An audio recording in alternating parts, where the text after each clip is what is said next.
তাহলে প্রয়োজন হলে রাতের অন্ধকারে তাদের ওই বাড়িগুলো জ্বালায় দিতে লাগবে। আমি পার্টির একনিষ্ঠ কর্মী, কোনোভাবেই আমি দল টল চেঞ্জ করবো না, সেই চিন্তা তোরা করিস না। পাপা পাপা আমাকে কালকে ঘুরতে নিয়ে যাও। কোথায় যাবে মা? পার্কে। আচ্ছা ঠিক আছে, নিয়ে যাবো। আমার শোন না বাবা। আমার শোস না মা। কি গো, তুমি তো মোবাইলে এত ব্যস্ত, কি দেখো মোবাইলে? আরে এগুলো বন্ধ করো, বন্ধ করো। মোবাইলটা নিলা কেন? আরে মোবাইল নিলাম মানে, আমি করি একটা পার্টি, তুমি অন্য পার্টির খবর দেখতেছো। তাতে কি? আর তাতে কি হয়েছে, আমাদের পার্টির তমালদা কি বলছে শোনো নাই, যে আমাদের পার্টি ছাড়া অন্য পার্টির খবর দেখা যাবে না। তারপরে পাড়ার প্রতিবেশীরা কেউ যদি অন্য পার্টি করে তার সাথে ভালো সম্পর্ক রাখা যাবে না। এগুলো বোঝো না তুমি, যে তুমি অন্য পার্টির খবর দেখতেছো? বাবা, তোকে একটা কথা বললি, তুই তো অন্য পার্টিতে ঢুকলি, এটা কি ঠিক করলি? কেন, কি হয়েছে? পার্টি থেকে যদি কোনো সমস্যা হয় তুই কি আটকাইতে পারবি? যা হবে পরে দেখা যাবে। মা, কি হয়েছে তোমার? শরীরটা ভালো না রে, কেমন লাগতেছে, মনে হয় জ্বর আসতেছে। মা, কি হলো তোমার? কথা বলো না কি এর জন্য? মা, ধরো আমি রঞ্জন দাদাকে ডাক দিতেছি। মামাম, আজকে খাইছিস? হ্যাঁ স্কুলে গেছিলি? হ্যাঁ। রঞ্জন দা, মার খুব শরীর খারাপ, তাড়াতাড়ি তুমি আমাদের বাড়িতে চলো। আচ্ছা ঠিক আছে, তুই যা, আমি আসতেছি। কি ব্যাপার, কাকিমার না শরীর খারাপ, তোমাকে না যাইতে বললো, তুমি এখনো গেলা না যে? দূর, আমি যাবো না, এমনি বলছি।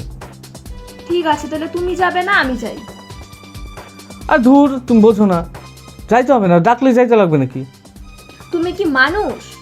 পাশের বাড়ির মানুষ একটা অসুস্থ, তুমি তাও গেলা না?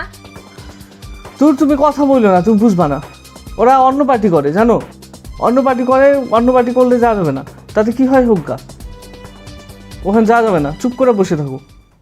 এই শোন, সামনেই তো ভোট, ভোট তো চলে আসছে, তা কয়েকটা কাজ কিন্তু করতে হবে। হ্যাঁ, যেভাবেই হোক জিততে কিন্তু লাগবেই। তো যেটা হচ্ছে সর্বপ্রথম করতে হবে সেটা হচ্ছে যে পাড়াতে, যার যার পাড়াতে দেখতে হবে যে কেউ অন্য পার্টি করে, আর যে অন্য পার্টি করে তার দোকানপাট বন্ধ করে দিতে লাগবে, প্রয়োজন হইলে তার কাজকর্ম বন্ধ করে দিতে লাগবে। এবার তারপরেও যদি কোনো কাজ না হয়, তারপরেও যদি কাজ না হয়, যদি অন্য পার্টির মধ্যে আবার যায়, তাহলে প্রয়োজন হলে রাতের অন্ধকারে তাদের ওই বাড়িগুলো জ্বালায় দিতে লাগবে। হ্যাঁ, এইরকম শক্ত সিদ্ধান্ত নিতে হবে ভোটে জিততে গেলে।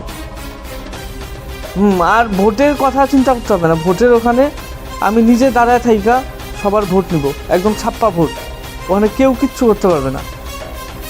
শুধু সবাই মিলে এইটা খেয়াল রাখ যাতে কোনোভাবেই অন্য পার্টির মিছিল মিটিং এগুলো যাতে না হইতে পারে। হ্যাঁ, কালকেই দেরি করা যাবে না, কালকেই সব শুরু করে দে কাজকর্ম।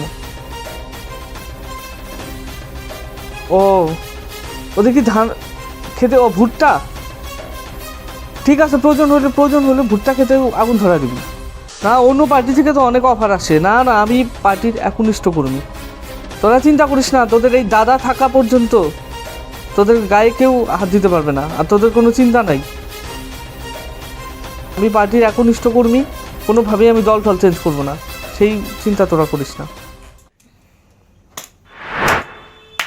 বাহ, খুব ভালো।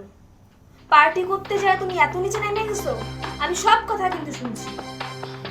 আরে শোনো না, শোনো, একটু বোঝার চেষ্টা করো। ছাড়ো, তোমার এই সব কাজকর্ম কিন্তু ভগবানও সহ্য করবে না। দেখো, তুমি তো রাজনীতি কিছু বোঝো না, ভোটে জিততে গেলে একটু এইভাবেই জিততে লাগে। অত তুমি সিরিয়াস হও কেন? ভোটে জিততে হবে নাই, তাই তো নাকি? তুমি কি চাও আমি জিতি না হারি? বুনু, তুমি এখন কেমন আছো? কি ব্যাপার মা, তুই শুয়ে আছিস কেন এই সময়ে? আয় মা, ওঠ। আর কাকিমা, আপনারা এই অসময়ে এসে এখানে বসে আছেন কেন? তুমি ওদের সঙ্গে খারাপ ব্যবহার করছো।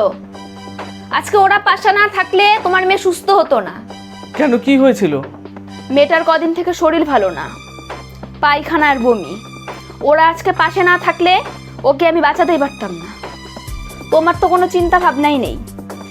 কদিন থেকে তোমাকে ফোন করছি, ফোনও ধরো না, ফোন করোও না। ভোট নিয়েই ব্যস্ত তুমি। পার্টি করো বা যাই করো, প্রতিবেশীদের সঙ্গে এরকম ব্যবহার করো না। কাকিমা, আমি হাত জোর করে আপনার কাছে ক্ষমা চাইছি। আমার সত্যি ভুল হয়ে গেছিল, আমি বুঝতে পারি। আর এরপর থেকে এরকম হবে না। আর সব থেকে যেটা দুঃখের কথা, আমি যার কথাই এই কাজগুলো করেছিলাম আজকে সেই দল চেঞ্জ করে অন্য দলে চলে গেছে। আর তার সাথে সাথে আমি এটা বুঝতে পেরেছি যে যে যে পার্টি করুক না কেন, সেই কারণে প্রতিবেশীদের সাথে কখনো সম্পর্ক খারাপ করা উচিত নয়। কারণ বিপদ হলে কিন্তু সেই সময় প্রতিবেশীরাই সবার আগে ছুটে আসে, তখন কিন্তু কোনো বড় মন্ত্রী বা নেতারা কিন্তু কখনো আসে না। এটা আমি হাড়ে হাড়ে টের পেয়েছি, আমাকে মাফ করে দেবেন। না বাবা, তোমার ক্ষমা চাইতে হবে না। তুমি যে নিজের ভুলটা বুঝতে পারছো এটাই অনেক।